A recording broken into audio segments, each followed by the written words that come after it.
Alright, Ronan MMA, welcome back to the channel now. Yesterday afternoon, Eugene Bareman, Israel Adesanya's head coach, did an interview with the boys over at Submission Radio. He said a few things in this interview that I thought were a little strange and a little off, maybe even a little disingenuous, and I saw a lot of people in the comments agreeing with him and things like this. I've seen these narratives getting pushed out in the comment sections. I kind of want to just counter them a little bit. I'm not going to be shitting all over Eugene Bareman in this video. I actually respect him as a coach. Israel Adesanya is essentially the only guy at City Kickboxing that I don't particularly care for, okay? Because you got Volk, you got Dan Hooker, you got Kai France, guys like this. Cool, fun to watch fight, seem like awesome dudes on the mic. So this isn't a knock on their gym. This isn't a knock on Eugene Bareman. And, dude's under no obligation to be unbiased when he's talking about these things. Obviously, he's Israel Adesanya's coach. He's going to try and put a positive spin on it for him, but I would just like to counter some of those points he made. He made a couple about Sean Strickland. He made a couple about Dricus Du Plessis. We're going to get to all of that. Before we do, please like and subscribe. I would greatly appreciate it. We are very close to hitting 1,000 subs, and I thank you all for it. So, Eugene Bareman, now I'm going to start off on a good note because he actually said something that had me pleasantly surprised, and it was actually kind of funny. They asked him about Sean Strickland's trash talk and what he thought of it, how he thought the press conference might go. And he said that Sean Strickland's trash talk actually makes him laugh quite a bit, and that a lot of the things Sean Strickland goes after Israel Adesanya for are things that Eugene Bareman goes after him for on a daily basis. And the example that he gave was the painted nails, which I thought was funny. Just imagining Eugene Bareman talking shit to Israel Adesanya about his French tips. But anyways, the thing that he said about Sean Strickland that I thought was a little disingenuous was that he's saying the fact that Sean Strickland's taking this on short notice is actually going to benefit him more than Israel Adesanya, because they just found out who their opponent was going to be, and Sean Strickland knows that Izzy's the champion, so if he hasn't been preparing for him, then he's not that smart. And if he is smart about this, he can take the fact that he's in fight ready, like he's fit and ready because he just had a training camp. He can use this to his benefit, whereas they just found out their opponent. They knew the date they were going to fight, but they didn't know who. Now, I can understand that if you are trying to frame things in the best possible way for Israel Adesanya. However, as he said himself, Israel Adesanya has known that he is fighting this day, this time, at this place, the whole time. You know what I mean? He picked this date. Also, Israel Adesanya doesn't necessarily change the way that he fights for each opponent. He fights how he fights. You know what I mean? So I don't know that there's really anything that he would do differently for a Sean Strickland than he would for a Dricus Du Plessis. Now, that's just my speculation and my take on it. But regardless, while Sean Strickland just came off of a training camp, right? He's kind of leaving out a little bit of context. He didn't just come off a training camp. He came off of a training camp, a weight cut, and a fight in one where it was short, but he definitely took a little bit of damage in that first round. Now, nothing like long lasting or any injuries like that, but he definitely took damage. He was in a fucking fight. You know what I mean? Then dude has zero recovery time. And I keep seeing this, people saying, oh, well, Sean Strickland knew that this could have happened. He should have been waiting. And Eugene says, I've had guys do full training camps on the 1% chance that they get a call for the title shot. Dana White made it pretty known to the public that the winner of Whitaker versus Du Plessis was going to be fighting Izzy in Sydney. So I don't know why Sean Strickland would, think that, unless he was trying to manifest Dricus Du Plessis' injury so that he could step in there. I don't necessarily know that he would be preparing for an offhand chance that he gets to step in. Now, obviously, that is what ended up happening, but it was an outcome that I don't think a whole lot of people necessarily saw coming. So I don't think that him framing that as like a total plus or benefit for Sean Strickland is totally fair, considering it wasn't just the camp. It was the weight cut and the fight, the no recovery time to then jump back in a camp, fly halfway across the world to a time zone that is almost a full day ahead of your own, fight the dominant champion, you know what I mean, on just over a month's notice. So that was, I thought, a little disingenuous. But the real bad shit that he said was about Dricus Du Plessis. And this shit drove me nuts, because there is no fucking doubt that Dricus Du Plessis is the number one contender.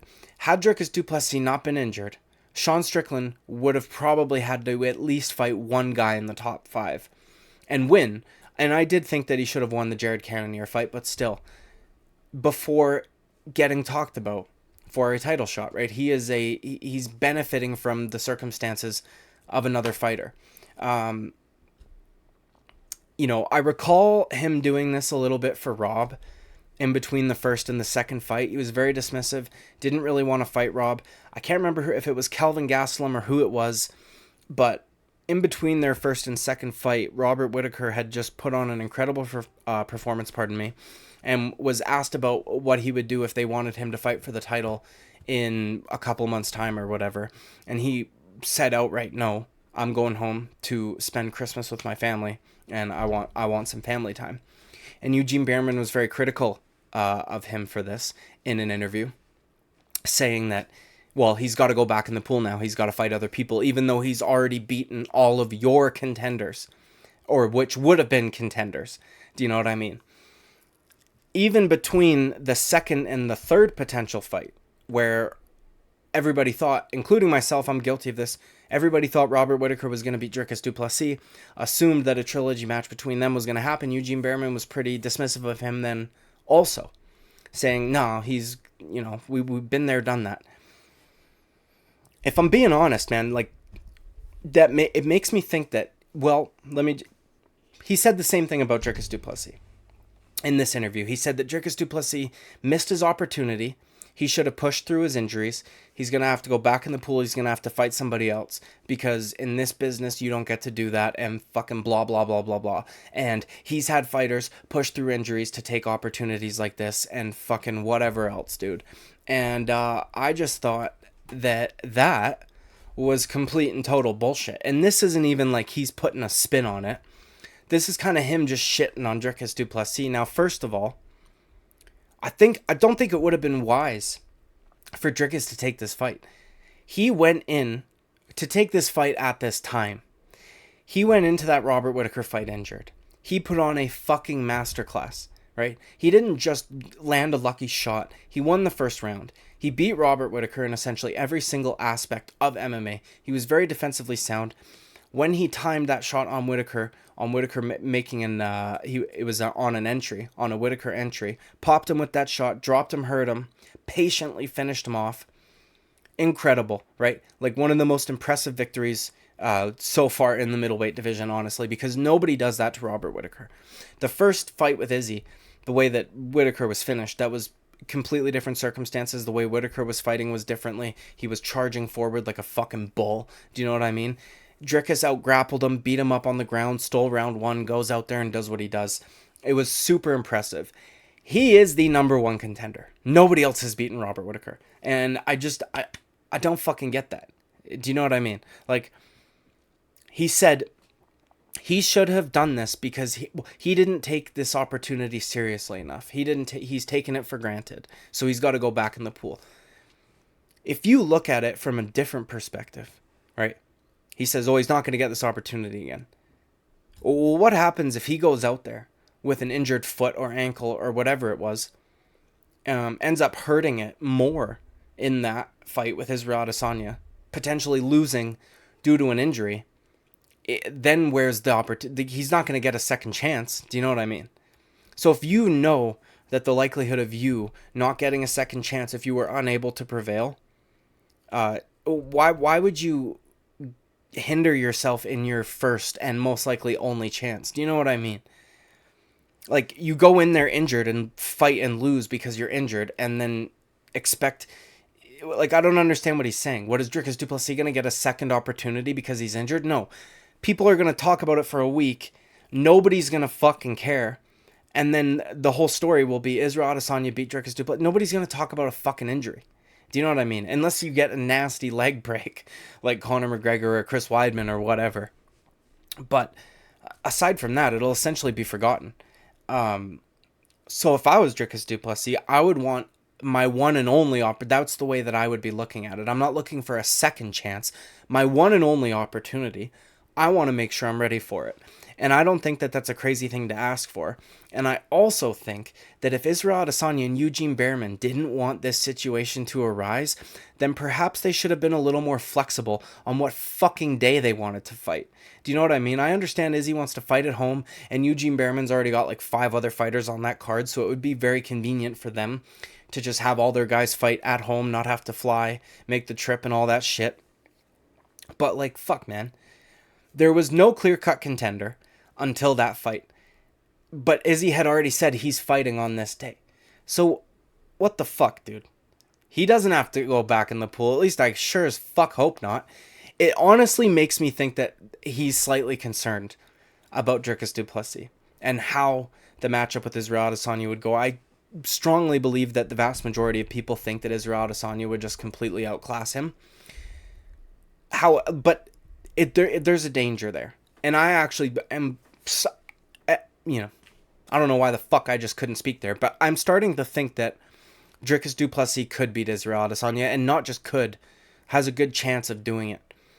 And I think that it seems as though Eugene Bareman is concerned about this fight, because when he was doing it after the second Whitaker fight and saying we don't want to fight Rob again, aside from the Pereira fight that Izzy lost, Robert Whitaker had the closest fight with him. And he went from getting finished in the second round to going the full distance and arguably should have won against Israel Adesanya, who he's also younger than Israel Adesanya. So Eugene Bareman could be thinking, like, that guy's making improvements, clearly. And we don't want to fight him again, because why would we give him another chance when he almost beat us that last time? It's either that, or there's another couple things that I was thinking about. One was, if Khamzat Chimaev goes out there and beats Paulo Costa, then maybe they would rather fight Khamzat Chimaev as opposed to Dricus Du Plessis, which I think is fucking bullshit, because a win over Robert Whitaker the way that Dricus Du Plessis did is way more impressive than a win over Paulo Costa. Second, it made me think that Eugene Bareman either wants or knows that Izzy wants to, after this fight, wait and see what's going to happen at light heavyweight, and then potentially go up and try to get a second belt again, obviously assuming he gets past Sean Strickland, pardon me.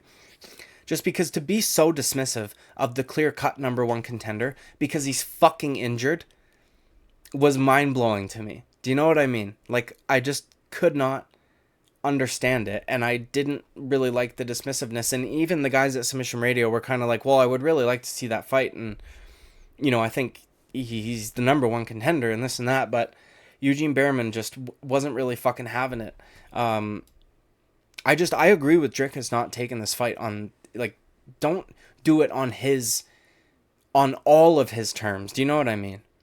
Like, the champion's obviously going to have a say in some of it, but you don't want to give him complete and total control over you and how and when your opportunity comes, because he could have potentially gone back in there in September after the impressive performance over Robert Whitaker, lost that fight, maybe because he's hindered due to an injury.